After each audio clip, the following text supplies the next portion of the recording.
Life's amazing, so what now? I want more. This week, I wanted to pull this apart because I had a conversation with a bloke who has a great income, an amazing family, his health's in good order, but he's feeling like he's not living up to his potential or it's not enough. And it made me start thinking more about this topic, like what's next once we achieve our vision? What is next once we achieve everything we've ever been working towards? The biggest thing that raised its head for me was that if we're not growing, we're dying. And so whenever we achieve outcomes, we always need that next goal, regardless of what phase or season of life we're in. And regret, there's a great quote by Sidney J. Harris, and it is, regret for the things we did can be tempered by time. It is regret for the things that we did not do that is inconsolable. So does living a life of regret scare you? Regret is a profound emotion that touches nearly every facet of our lives, guiding our choices across our careers, our education, finances, relationships, and health. Consider this. 41% of professionals worldwide harbor regrets about their career paths, with many wishing that they'd taken the plunge to do something different earlier, according to a LinkedIn study. Now, similarly, sorry, tongue-tied there. Similarly, I'm not even going to get that word. Our Gallup poll shows that over half of Australians would redo key educational choices, and a Bankrate study reveals that 73% lament their financial decisions, particularly to the lack of foresight in retirement planning. So that gets me thinking about why it is so powerful to have not only your personal vision, but tying your professional vision into that. What is your professional ambitions and goals setting you up to do in your personal life? It's something that I'm going to be guiding people through in our Focus Success System, which you can join the waitlist now. But on a personal note, about 18% of older adults report their biggest regrets stem from romantic relationships, as highlighted by a survey from the American Psychological Association. Now, health-wise, CDC points to regrets over lifestyle choices like smoking and poor diet that impact long-term health. These statistics aren't just numbers, guys. They're like a mirror reflecting the significant, sometimes harsh lessons of our choices or consequences of our choices. Yet in every regret lies lessons in making more informed, conscious decisions that pave a way for growth and better outcomes. I found myself in a place where the fear of regretting decisions had more influence over what I did than living life itself. I believe it's because the older I get, the more responsibilities I'm taking on, and I tend to recognize that, or I'm recognizing recognizing time more now than I did when I was younger. I said goodbye to playing rugby at 23. I've said goodbye to friends, and I've said goodbye to dreams. I don't believe it's possible to die without some form of regret, but I do believe we have more control over the regrets that we do live with. And as that beautiful Sydney Harold quote said, some regrets we can get over time, but the most inconsolable ones are the ones we regret not doing. So it's really about taking action. And this is, once again, why if you haven't created that life's vision, it's so important to do so. I'm not alone when I say I've experienced regret, and I do experience regret. Ronnie Wah, a palliative care nurse, wrote a book on the topic, The Top 5 Regrets of the Dying, and I would highly, highly, highly recommend reading this book to give you some incredible insights on life. But she compiled insights into the most common regrets of the dying. Among the top were wishing they hadn't worked so hard, can relate.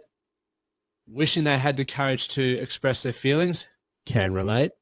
And wishing they had let themselves be happier, can also relate. When I was reading this, I resonated with all of the 5 of them, plus some more that they discuss. I work hard, I struggle to express my feelings, and I don't allow myself to be truly happy. I convinced myself I'll be happy when. And I truly believe that it hasn't been until recently when I moved to the United States, and not because I moved here, but it was the fact that I had to look at my life through a different lens that I recognized that. Since I've been here, I've made some massive changes, which I want to talk about. And I believe a lot of you may be able to resonate with, or even the perspectives will help you start thinking different. It's got me thinking massively. If regret is inevitable, what can I do to make sure that when my time is up, I'm not regretting what I didn't do? Society is hurting now. People are unhealthy. They're living week to week. They're lonely, unhappy. As a personal goal, I want to make sure that I don't end up in this position. But as a professional goal, it's to make sure that others don't as well. So think about it. Successful people hire mentors and coaches to guide them for better results.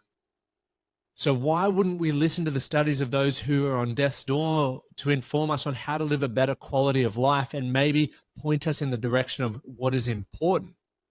My goal in this episode is to empower you to build a great life's resume, enjoy the journey to your desired outcomes, and document the journey. Hang around for that one. A lot of you may be going, why would I want to document the journey? Trust me, life is too short. Steve Jobs said, your time is limited. Don't waste it living someone else's life. And I want you to sit on that question. I want you to think about that question or that quote and ask yourself this question. The life that you're living currently, have you designed it or have you fallen into it? Something to think about. A principle that I've embraced to avoid future regret about what I didn't do is crafting the life's resume, also known as ticking off the bucket list, right? We've all heard of the bucket lists. This isn't just any list, right? It's a personal catalog of dreams and milestones aimed to enrich the journey that we call life. It's about embracing the experiences that resonate deeply with your spirit, ensuring that you live life fully and create a tapestry of memories without regret, right? The concept really clicked for me after learning about Jesse Itzler's approach to building a life's resume. And for those of you who aren't familiar with Jesse, I stumbled across him when I read his book, Living with a Seal, which is based around David Goggins. It's a wild book and a great laugh, but he's also written multiple things and, really inspired me with how he lived his life. But essentially, he suggests marking something off your bucket list every 2 weeks. That's what he does. So adding up to 6 new experiences annually. It's a pretty straightforward yet profound strategy inspired by Jesse. And after chatting with Seb Terry, who I had on the podcast, about 2 years ago, and I'll link to the episode below, who champions the 100 things philosophy, which is essentially having 100 things on your list to pursue in life. You don't have to stick to the rigidity of the 2-month rule, though. I find aiming for at least every quarter is more feasible, but find something that's going to work for you. Remember that not every item has to be as monumental as attending like the FIFA World Cup final, which is on my bucket list. I categorize my goals into 3 zones, and maybe this is going to work well for you, and it's something that helps you keep the momentum going. Number 1, or zone 1, is the pinnacle pursuits. So these are the epic quests like witnessing the World Cup or experiencing the Northern Lights. They're dreams that demand significant effort and a bit of planning and a bit of fortune to offer these unforgettable memories. Zone 2 are the meaningful milestones. So these are substantial yet attainable goals like running a marathon in a historic city or learning a new language, pushing the limits while being within reach. And zone 3 are your everyday escapades. So these are the simpler joys like surfing at Burley Heads or mastering Italian cooking or focusing on life's daily pleasures. So to recap that, zone 1 are your pinnacle pursuits. Zone 2 are the meaningful milestones. Zone 3 are the everyday escapades. And we'll go through this in the focus success system. The structure eliminates excuses and really encourages actions. So here's a glimpse into my current challenge that is going to be properly announced, but since you guys listen to the podcast, you get to hear it first.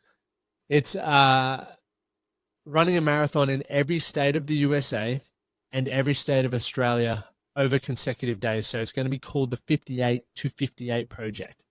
It's not just about the physical challenge though. It's about exploring the diverse landscapes and cultures. And yes, it's going to be as exhilarating as it sounds. I'm really, really excited for it. But start crafting your own life's resume. What's the first experience that you'll chase? What's a pinnacle pursuit that you have? A meaningful milestone in an everyday escapade. What is on that list for you? A great little hack, if you're an Apple user or an iPhone user, sorry, go to your reminder section and you can actually build a bucket list in there and categorize it. So if you want to learn how to do that, once again, I'll teach that in the Focus Success System. So it's on your phone, right? It's front of mind, but I highly recommend getting into doing that. But you will always hear me talk about planning, because if it's not written down with a deadline, it's never going to get done, right? You are in control of your life's resume, so act on it. If you want support with this, as I said, it's going to be happening in the Focus Success System. You can join the waitlist on my Instagram, head over to the website, or the link in the bio there. But let's dive into the next, I guess, key point here. Learn from others' regrets. So diving back into the book by Bronnie Ware. In our rapidly advancing society, life seems increasingly complex. Unlike centuries ago, when the primary focuses were protection, provision, and procreation, today we're often swamped with building social followings, chasing relentless self-improvement, nurturing families, and seeking global adventures. Now, it's crucial to recognize that our motivation to engage in these activities stems not from the activities themselves, but from what we believe they will provide us: fulfillment, security, recognition. To live a good life, I personally champion simplicity. This means reducing our desires to their most basic why, understanding deeply what we aim to achieve through our pursuits and what they truly mean to us. I firmly believe in the wisdom of learning from those who have gone before us. The old saying, learn from your elders, resonates profoundly when considering universal regrets highlighted in the top 5 regrets of the dying. The reoccurring themes across various lives various people's lives has made me reflect. If these regrets are so common, they must hold the central truths about the human desires and missteps.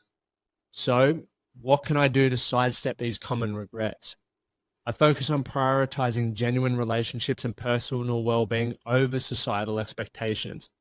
By actively choosing to experience and goals that align with, actively choosing experiences and setting goals that align with my deepest values, I aim to forge a path that, well, hopefully leads me to fewer regrets. What choices are you making today that ensures you don't harbor similar regrets?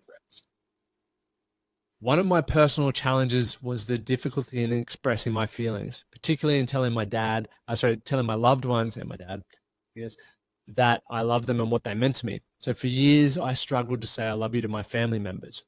It wasn't something that we did growing up. With encouragement from my wife, I finally broke through that barrier.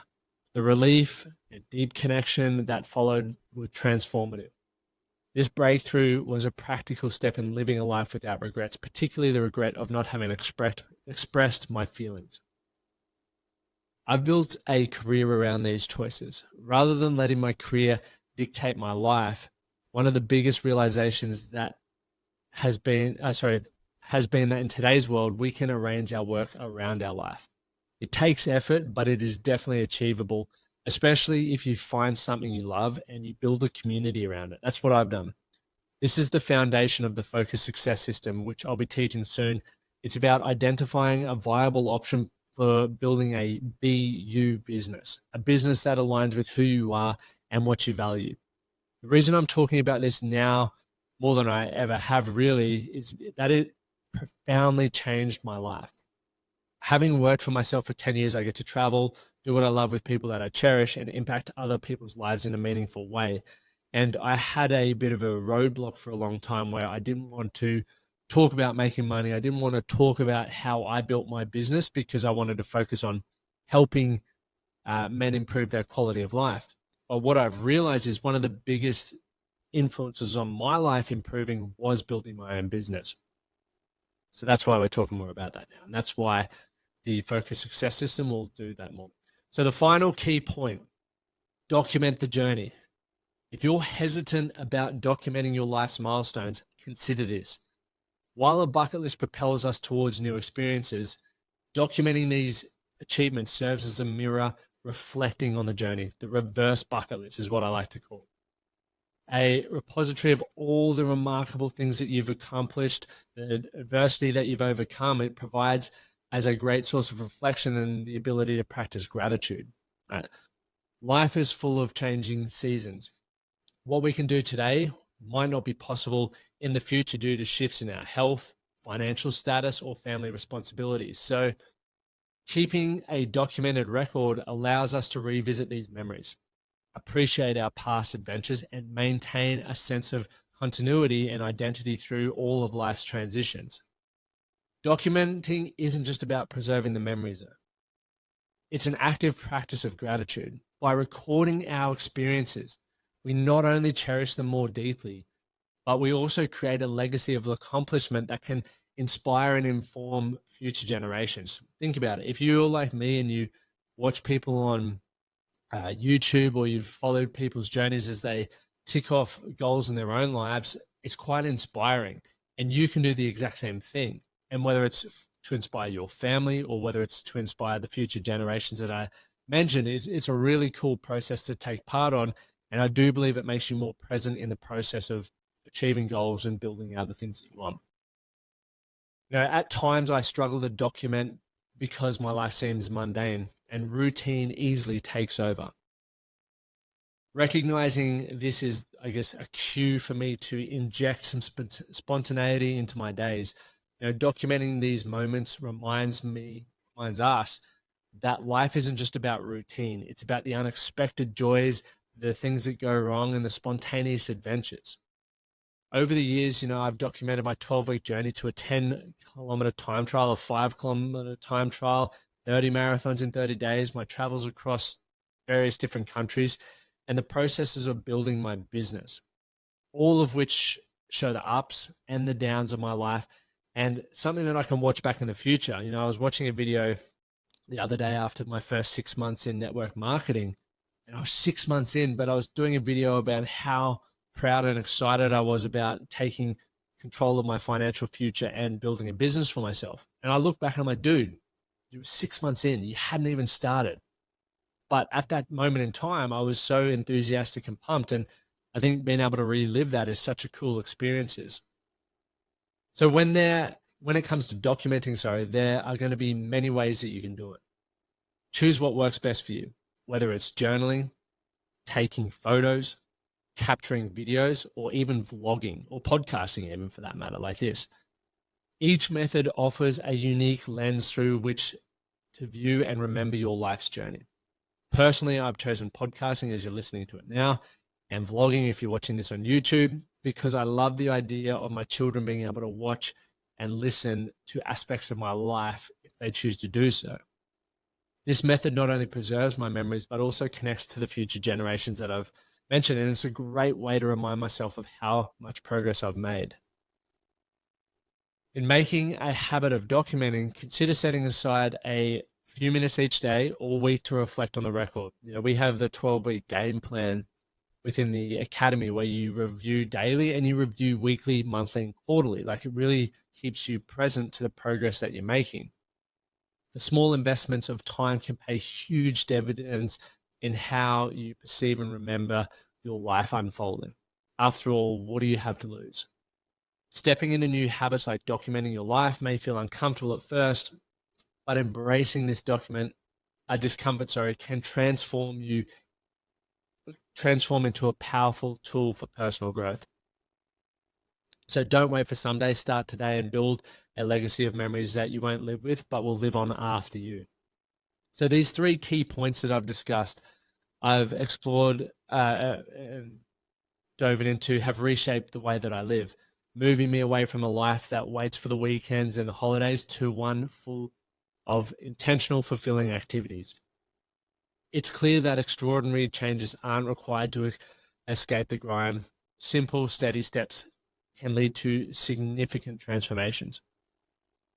If I could offer a plan to my younger self, this is what it would be. And if you're listening along, either head over to my website and read this on the newsletter or take note of this now. But if I could offer a plan to my younger self, it would be this. 1, build your bucket list. Clearly define what experiences and achievement you want to pursue. Number 2, tick off one item every quarter or choose a time frame that works for you. Commit to consistent, measurable progress. And finally, document the journey. Keep the visual or written records to capture these experiences. You're building your life's resume, which is going to be cool to reflect upon at some point, especially with the way that, what's the Apple's goggles and all of that sort of stuff are. You'll be able to, really relive it if you've documented it through video. Life is designed not by just what we do, but how we feel about our actions. So whether you're looking to overhaul your life or simply just enrich it further, these strategies are proven to make a meaningful difference, right? They really have worked for me. I'm excited to offer a more in-depth guidance in the Focus Success System, which is coming up soon.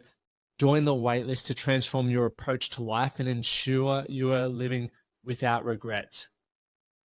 The first intake is going to be live, right? I'm going to be doing it pretty much like this. You'll be on video, so you'll be able to see and ask questions. So make sure you get on the waitlist for that one to be notified when we're going live. Thank you for joining me for this week. If you got value, share it with someone you would would benefit from it. Make sure you leave a rating and review. It definitely helps the show and continues to inspire me to delivering content. If there are anything that you're struggling with or you're curious about, DM me on Instagram or send me an email at Lockie@theManThatCan.project. And I look forward to, diving into those over the coming weeks. Until next week, start taking the steps that will add depth and joy to your personal life story. Do something today to be better for tomorrow.